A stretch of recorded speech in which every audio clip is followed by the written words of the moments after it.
बातों को सुनिए और समझिए।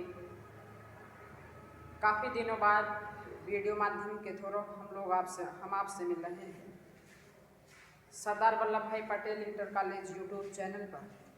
देखिए, वीडियो जो बन रही थी उसमें बीच में थोड़ा सा ब्रेकिंग हो गई थी। कुछ दिनों के लिए वीडियो बनना जो था वो रुक गया था, पुनः ये काम शुरू हो गया है। आप फिर वीडियो के माध्यम से आप तक बातें पहुंचाने का प्रयास मैं कर रहा हूं। उम्मीद करते हैं कि बेटर ही होगा आप लोगों के लिए। बस शर्त इतनी है कि एक बार से ईमानदारी पूर्वक आपको सारा शुरुआत से अगर देखेंगे तो ही आपको इंटरेस्ट आएगा, वरना भाई हम क्या कर सकते हैं।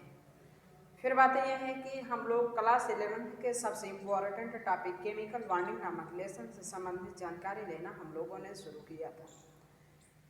उस केमिकल बॉन्डिंग नामक अध्याय की अगर बात करें तो उसमें काफ़ी कुछ बातें हम लोगों ने जाना और सीखा था। चैप्टर के एकदम समापन की बातें चल रही थी। केवल और केवल चैप्टर में एक लेक्चर की बातें रह गई हैं, नहीं तो आप पूरी तरीके से अब चैप्टर बाकी नहीं तो समाप्त हो जाएगा। वो जो बातें रह गई हैं उसी बात को कंप्लीट करके चैप्टर की हम लोग समाप्ति आज कर लेंगे। चैप्टर की अगर बात किया जाए तो उसमें हम लोगों ने फॉर्मल आवेश, फॉर्मल चार्ज तक की बातें कर लिए थी। एक हेडिंग लिख करके हम लोगों ने छोड़ दिया था अनुनाद। यदि हेडिंग नहीं लिखे हैं तो एक हेडिंग आप लोग लिखिएगा अनुनाद। यहीं से आज अपने बातों की शुरुआत होगी। सबसे पहले आप लोगों को हेडिंग लिखना है अनुनाद। हेडिंग लिखिएगा अनुनाद। अनुनाद रेजोनेंस। अनुनाद हेडिंग है, इंग्लिश इसकी लिख लीजिएगा रेजोनेंस। इसी के बारे में आज हम लोगों को जानकारी लेना है। देखिए, आज मैं आपको थोड़ी बातें यहाँ बताऊँगा रेजोनेंस से संबंधित। ये एक इम्पॉर्टेंट टॉपिक होता है आप लोगों के लिए, रेजोनेंस वाला। रेजोनेंस की अगर बात करें एक बार फिर इसे डिटेल में हम आपको बताएंगे, स्ट्रक्चर भी बनवाएंगे और सारी इसकी स्टेबिलिटी के बारे में बताएंगे। तमाम बातें हम आपको रेजोनेंस से संबंधित बताएंगे। कब बताएंगे? जिस समय ऑर्गेनिक पढ़ रहे होंगे, ऑर्गेनिक में हम लोग जनरल ऑर्गेनिक केमिस्ट्री पढ़ रहे होंगे, उस समय मैं आपको सिखाऊंगा।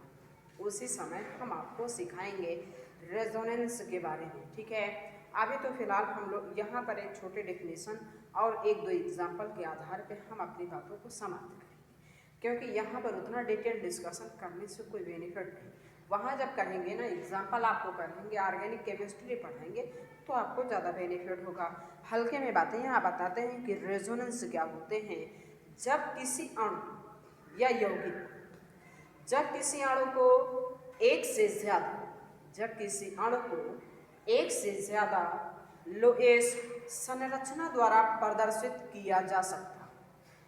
जब किसी अणु को एक से ज़्यादा लोएस संरचना द्वारा प्रदर्शित किया जा सकता है, समान ऊर्जा, नाभिकों की समान स्थिति, समान आबंधे एवं अनाबंधे इलेक्ट्रॉन युग्मों वाली कई संरचनाएं, कई परमाणविक संरचनाएं बनती हैं, तो उसे क्या कहते हैं?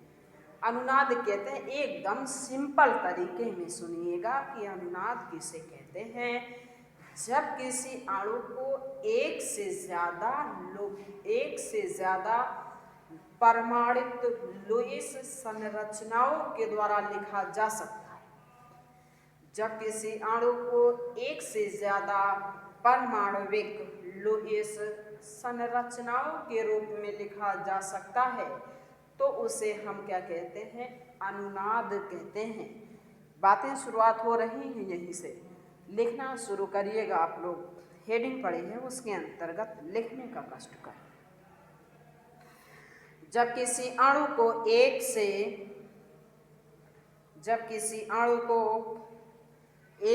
ज़्यादा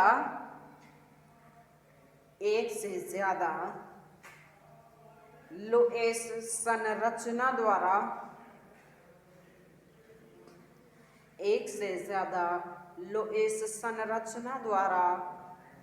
प्रदर्शित किया जा सकता हो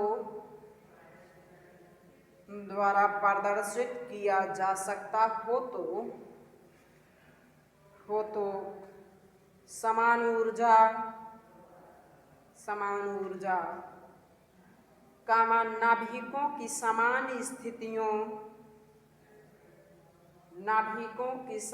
स्थितियों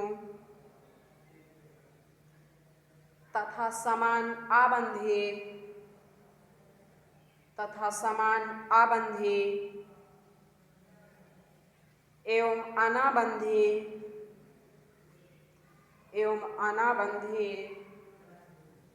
इलेक्ट्रॉन युग्मों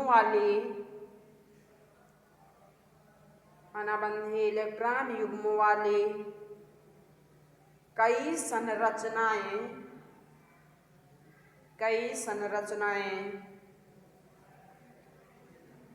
परमाणविक संरचनाओं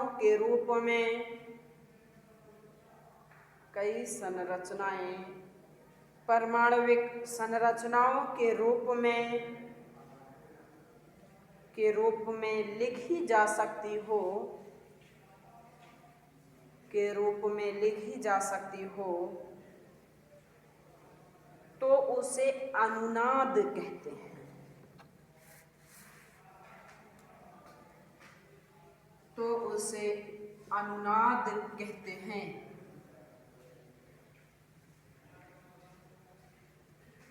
देखिए ये जो अनुनाद होते हैं इसे हम लोग ये डबल तीर के द्वारा रिप्रेजेंट करते हैं। इसे बात को ऐसे भी हम लोग दर्शा सकते हैं, यहाँ प्लस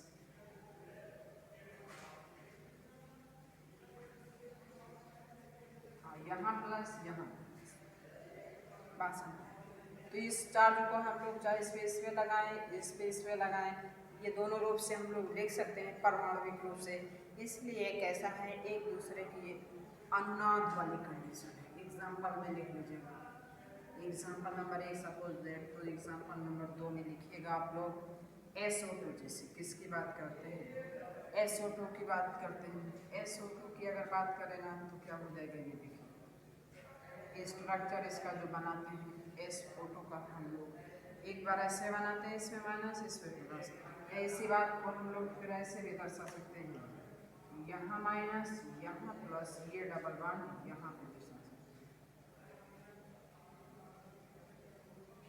ये डबल बॉन्ड हम लोग कहाँ दिखा देंगे, यहाँ पे दिखा देंगे।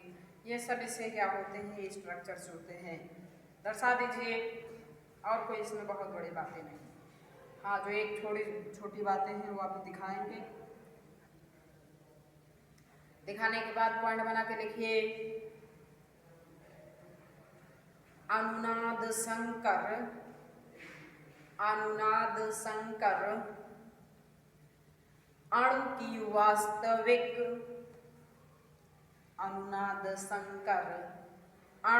वास्तविक स्थितियों को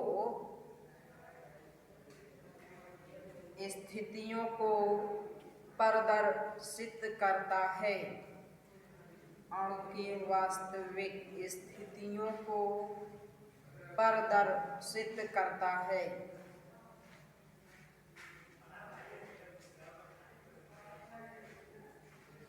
नेक्स्ट हेडिंग लिखिए, अनुनाद के लिए शर्तें। हेडिंग लिखिएगा, अनुनाद के लिए शर्तें। अनुनाद के लिए शर्तें। Condition for resonance. अनुनाद के लिए शर्तें, कंडीशन फॉर रेजोनेंस।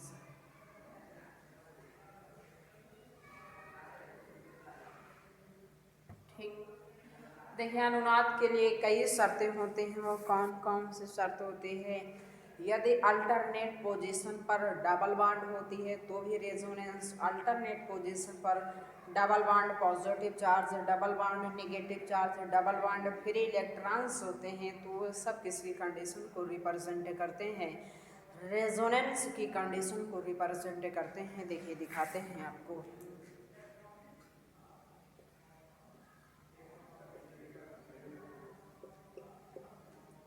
ठीक, एक तो ये देखिए 1 2 3 पहले और तीसरे एक छोड़कर, तो अल्टरनेट पोजीशन पर डबल बॉन्ड है इसलिए किसे रिप्रेजेंट करते हैं, रेजोनेंस। सबसे पहली कंडीशन रेजोनेंस प्रदर्शित होगा कि ये होगा। दूसरी कंडीशन में आप दिखाइएगा यदि अल्टरनेट पोजीशन पर क्या होते हैं, डबल बॉन्ड और नेगेटिव चार्ज। अल्टरनेट पोजीशन पर double bond negative charge, alternate position पर क्या हो, डबल बॉन्ड पॉजिटिव चार्ज होते हैं, तो भी वो किसे रिप्रेजेंट करता है, रेजोनेंस। और एक कंडीशन और होती है यदि अल्टरनेट पोजीशन पर डबल बॉन्ड फ्री इलेक्ट्रॉन्स होते हैं, तो भी वो किसे रिप्रेजेंट करते हैं, रेजोनेंस को रिप्रेजेंट करते हैं। ये सब बातें दिखा दीजिएगा आपको, यही ध्यान में आपको थोड़ा सा रखना होगा कि कौन कैसे क्या होता है।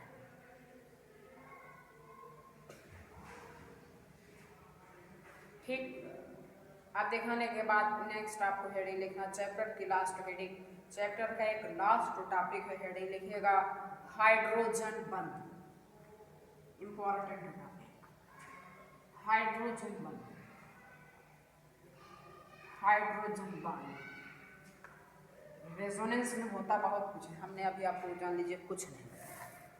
रेजोनेंस, अरे जी हाइड्रोजन बॉन्ड, देखिए हाइड्रोजन बॉन्ड में क्या होता है कि जब क्या होते हैं हाइड्रोजन परमाणु, क्या होते हैं हाइड्रोजन परमाणु होता है किसी उच्च विद्युत ऋणात्मक तत्व से, जैसे F से जुड़ा हो या O से जुड़ा हो या N से जुड़ा हो। जब कोई हाइड्रोजन परमाणु किसी उच्च विद्युत ऋणात्मक तत्व, किसी उच्च विद्युत ऋणात्मक तत्व से जुड़े होते हैं, उच्च विद्युत ऋणात्मक तत्व की अगर बात की जाए जैसे फ्लोरीन होते हैं, ऑक्सीजन होते हैं और कैसे नाइट्रोजन। जब कोई हाइड्रोजन परमाणु किसी उच्च विद्युत ऋणात्मक तत्व जैसे फ्लोरीन, ऑक्सीजन, नाइट्रोजन से सहसंयोजक बंध द्वारा जुड़ा होता है, तो बंध का इलेक्ट्रॉन, अधिक विद्युत ऋणात्मक तत्व की तरफ विस्थापित रहता। बस विद्युत ऋणात्मकता का डिफरेंस अधिक है, जो अधिक ऋण विद्युती होगा वो क्या करेगा, इलेक्ट्रॉन को अपनी तरफ खींच कर रखेगा, इलेक्ट्रॉन को अपनी तरफ खींच कर रखेगा। वही बातें मैं आपसे बोल रहा हूँ, जब कोई हाइड्रोजन परमाणु किसी उच्च विद्युत ऋणात्मक तत्व जैसे फ्लोरीन, ऑक्सीजन, नाइट्रोजन से सहसंयोजक बंध द्वारा जुड़ा होता है, तो बंध का इलेक्ट्रॉन युग्म जो होता है वो अधिक ऋण विद्युतीय तत्व की तरफ विस्थापित रहता है, जिसकी वजह से तत्व पर क्या आ जाते हैं, आंशिक ऋणावेश व हाइड्रोजन पर आंशिक धनावेश आ जाता है। इस पर क्या होगा, आंशिक ऋणावेश और इस पर आंशिक धनावेश। आंशिक ऋणावेश या आंशिक धनावेश जो हम आपको दिखाएंगे ये क्या है, ये डेल्टा है। ये क्या है, डेल्टा से। जब माइन्यूट डिफरेंस होता है, छोटा डिफरेंस, कम डिफरेंस होता है, तो उसके लिए हम लोग डेल्टा शब्द का प्रयोग, डेल्टा चिन्ह का प्रयोग करते हैं। यही बातें हमने आपको दिखाया। फिर से एक बात सुनिएगा, जब कोई हाइड्रोजन परमाणु किसी उच्च विद्युत ऋणात्मक तत्व जैसे फ्लोरीन, ऑक्सीजन, नाइट्रोजन, उच्च विद्युत ऋणात्मक तत्व क्या, फ्लोरीन, ऑक्सीजन, नाइट्रोजन से सहसंयोजक बंध द्वारा जुड़ा होगा, तो अधिक विद्युत ऋण विद्युतीय तत्व अपनी तरफ इलेक्ट्रॉन को खींच के रखेगा, जिसकी वजह से इसके ऊपर आंशिक धनावेश होगा और इस पर क्या होगा, जिसकी वजह से इसमें आंशिक ऋणावेश होगा और इस पर आंशिक धनावेश।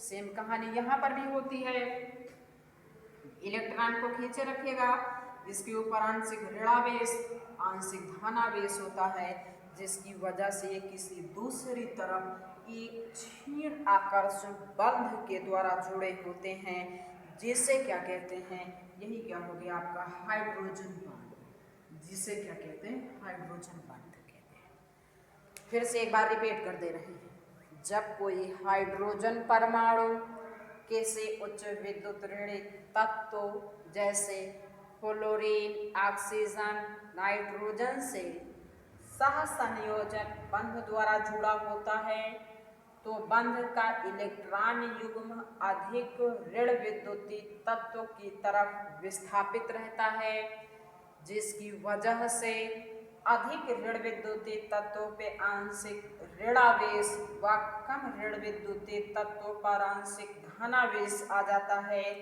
और ये किसी दूसरी तरफ क्षीण आकर्षण बल के द्वारा जुड़े होते हैं, जिसे हाइड्रोजन बॉन्ड कहते हैं। क्लियर? लिखिएगा। जब कोई हाइड्रोजन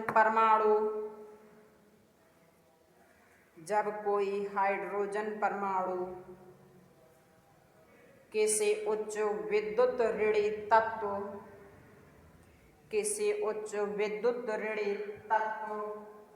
जैसे FON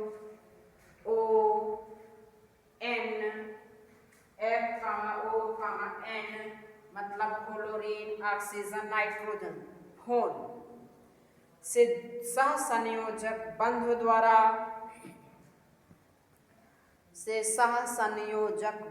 द्वारा जुड़ा होता है तो बंध का इलेक्ट्रॉन युग्म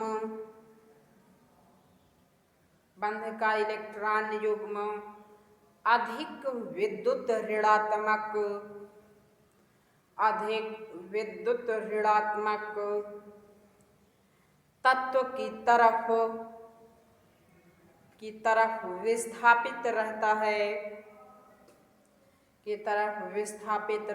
है, जिससे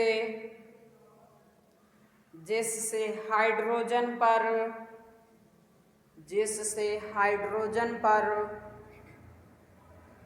आंशिक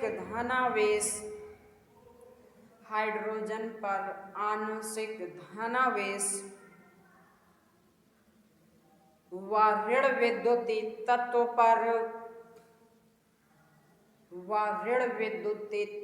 पर आंशिक ऋणावेश आ जाता है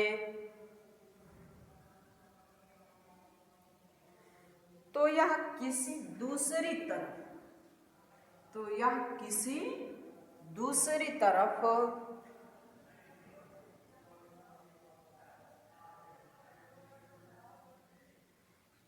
किसी विद्युत ऋणात्मक परमाणु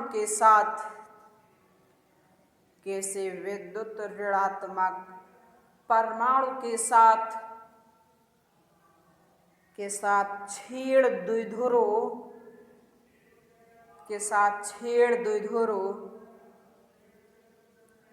आकर्षण बलों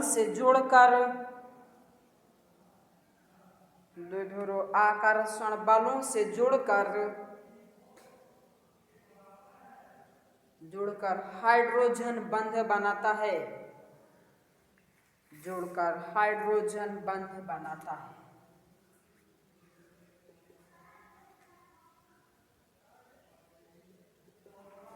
ये अपने ऐसे कंटिन्यू दिखा दीजिएगा एग्जाम्पल। एक तो ये दिखा दीजिएगा एग्जाम्पल में, एक एग्जाम्पल में और दिखा दीजिएगा। H2O के जैसे सपोज दैट हम कितने मॉलिक्यूल्स ले रहे हैं, H2O की ये 2 मॉलिक्यूल्स हमने ले लिया, ठीक। अधिक ऋण विद्युत की तरफ कैसा रहता है, विस्थापित रहेगा, आंशिक ऋणावेश आएगा, इस पर क्या होगा, आंशिक धनावेश, आंशिक ऋणावेश, आंशिक धनावेश, ये इसकी तरफ क्या होगा, अट्रैक्ट हो जाएगा, इससे जुड़ जाएगा। यही क्या कहलाएगी आपकी हाइड्रोजन। दिखा दीजिएगा एग्जाम्पल में सबसे क्या लेना है हम लोगों को।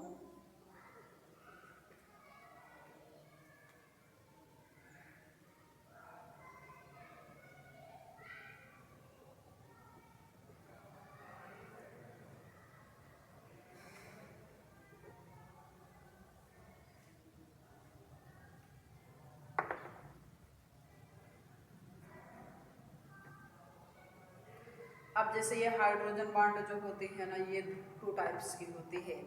एक कैसा होता है, इंटरमॉलिक्यूलर हाइड्रोजन बॉन्डिंग होती है, और एक इंट्रामॉलिक्यूलर हाइड्रोजन बॉन्डिंग होती है। तो आप लिखिएगा नंबर 1 की हेडिंग या पॉइंट बना के नीचे लिख दीजिए, हाइड्रोजन बंध 2 प्रकार के होते हैं। नीचे पॉइंट बना के लिखिएगा, हाइड्रोजन बंध 2 प्रकार के होते हैं। नंबर 1 की हेडिंग लिखिएगा, अंतर आणुक हाइड्रोजन आबंध। अंतर आणुक हाइड्रोजन आबंध। नंबर 1 की हेडिंग है अंतर आणुक हाइड्रोजन आबंध। इंटरमॉलिक्यूलर हाइड्रोजन बॉन्ड, या इसी का दूसरा नाम होता है एसोसिएशन। एसोसिएशन। देखिए, ये जो हाइड्रोजन बॉन्ड होते हैं, ये कहाँ बनते हैं, समान या भिन्न भिन्न अणुओं यौगिकों के अलग अलग, समान या अलग अलग यौगिकों के बीच बनती है। लिखिएगा इसके अंतर्गत, ये बंध समान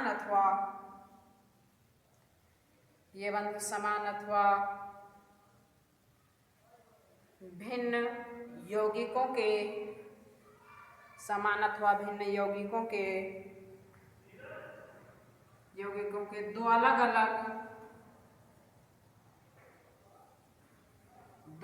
अलग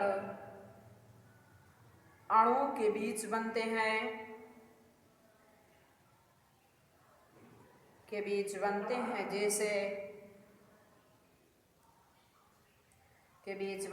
जैसे अंतर अणु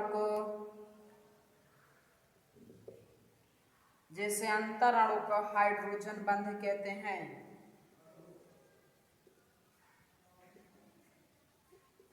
जिसे अंतर अणु का हाइड्रोजन बंध कहते हैं।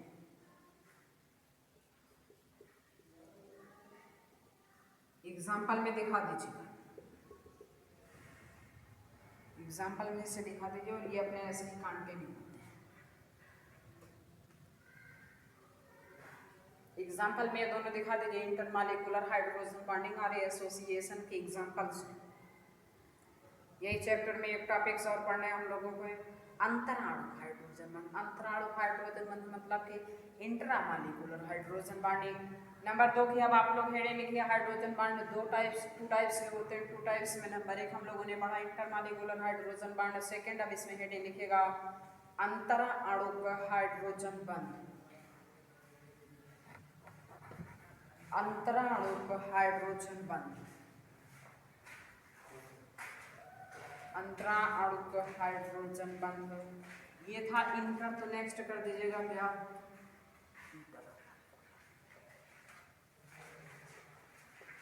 Intramolecular hydrogen bond. Intramolecular hydrogen bond, या इसे हम लोग क्या कहते हैं, चिलेशन कहते हैं। या इसे हम लोग क्या कहते हैं, चिलेशन।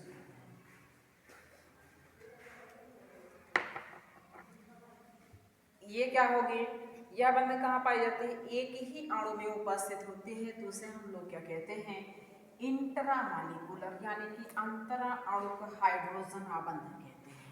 बात समझ रहे हो। इसके अंतर्गत लिखिएगा आप लोग, ये बंध एक ही अणु में, ये बंध एक ही अणु में उपस्थित, एक ही अणु में उपस्थित हाइड्रोजन परमाणु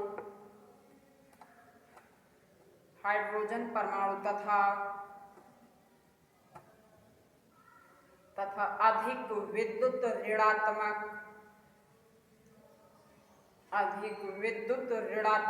परमाणु के बीच,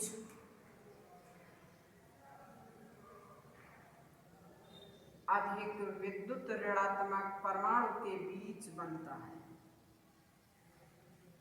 विद्युत ऋणात्मक परमाणु के बीच बनता है। एग्जाम्पल में आपको दिखा देना होगा, ठीक है, बाकी इसे याद रखे रहिएगा। ये हुई आपकी हाइड्रोजन, ठीक। आर्थो नाइट्रोफिनॉल का स्ट्रक्चर हमने बनाया है। Ortho nitrophenol. O means arth, O means arth।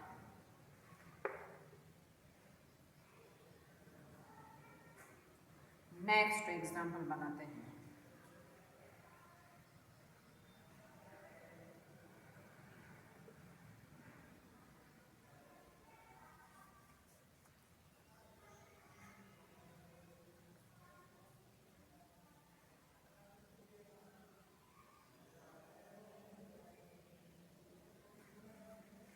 Ortho hydroxy बेंजोल्डिहाइड,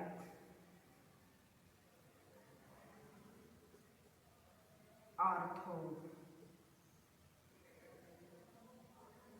hydroxy बेंजोल्डिहाइड।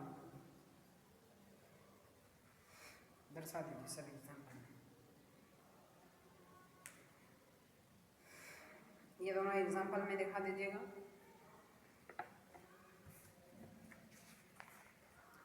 तो ये तो जिसकी बातें थी इंटर और इंट्रामॉलिक्यूलर हाइड्रोजन बॉन्डिंग की बात थी, जिसके बारे में बात एग्जाम्पल में इसे दर्शा दीजिए।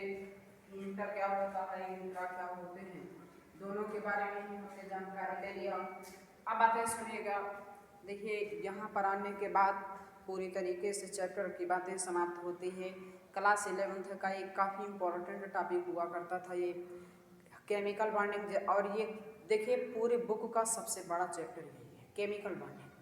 ये चैप्टर समाप्त हुआ तो ये मत समझिएगा सिर्फ एक चैप्टर समाप्त हुआ, बात समझ रहे हैं, देखने के लिए एक है, इससे बड़ा आप कोई लेसन नहीं है। इसीलिए इसमें थोड़ा सा टाइम टेकिंग क्वेश्चन हुआ, थोड़ा सा इसमें टाइम ज़्यादा लगा, पार्ट ज़्यादा बने। तो ये बात आप सब ध्यान में रखे रहिएगा। बात समझ पा रहे हैं? तो यहाँ पर अब जो भी बातें थी उससे पूरी तरीके से देखिए ईमानदारी पूर्वक आप लोग केमिकल बॉन्डिंग नामक लेसन को तैयार रखे रहिएगा, अन्यथा आपके साथ बहुत प्रॉब्लम्स होंगे। ये सिर्फ ये मत जानिएगा हम लोग क्लास 11th में इसे पढ़ रहे हैं। मैं आपको फिर बता दूँ, क्लास 11th के बाद आप जब जाओगे क्लास 12th में तो भी इसका महत्व आपको समझ आएगा। इसकी वहाँ अपनी एक अलग इम्पोर्टेंस है क्लास 12th में। इसके अलावा भी और बातें हम आपको बताएं, जैसे आप क्लास 12th के बाद अदर किसी क्लास में जाते हैं, हायर एजुकेशन में जाएंगे, कंपटीशन क्षेत्र में जाते हैं। देखिए दो ही ऑप्शन आपके पास है, तीसरा ऑप्शन है पढ़ाई छोड़ दो। कि अगर पढ़ना है, पढ़ने के बाद अगर मान के चलिए आप किसी भी क्षेत्र में हायर एजुकेशन में जाते हैं, चाहे बीएससी करिए चाहे बीए करिए, कुछ भी करते हैं, इसका कुछ ना कुछ पार्ट आपको मिलेगा। जैसे कि तैयारी करने जाते हैं, वहाँ भी कुछ ना कुछ इसका पार्ट मिलना ही है। और अगर बात करें किसी भी कॉम्पिटिटिव एग्जाम की बात करें, वहाँ तो इसका बहुत वेटेज होता है। वहाँ तो इसका बहुत नेट एग्जाम में ये मान के चलिए 4 से 5 क्वेश्चन अकेले इस अध्याय लेसन से पूछे जाते हैं। इसके अलावा भी अगर बात करें जेईई मेंस और एडवांस की, तो भी यहाँ से 2 से 3 क्वेश्चन पूछे जाते हैं। काफ़ी ज़्यादा क्वेश्चन यहाँ से पूछे जाते हैं। तो इस चैप्टर को पूरी तरीके से ध्यान में एक बार शुरुआत से पढ़ लीजिएगा। पढ़ने के बाद आपके एनसीईआरटी बुक में जो क्वेश्चन दे गए हैं ईमानदारी पूर्वक उसे कर डालिए। नहीं होता है या कुछ समझ नहीं आता है तो उसे कमेंट करके बता देना। आपकी प्रॉब्लम्स को मैं अगर ज़्यादा बड़े प्रॉब्लम्स हो गए तो मैं क्या करूँगा, एक अलग से वीडियो बना करके उसमें डाल दूँगा। आज यहीं पे आप इस वीडियो लेक्चर की आज यहीं पे अपने बातों की समाप्ति करते हैं। बाकी मिलते हैं नेक्स्ट वीडियो लेक्चर में। Thank you for watching this video.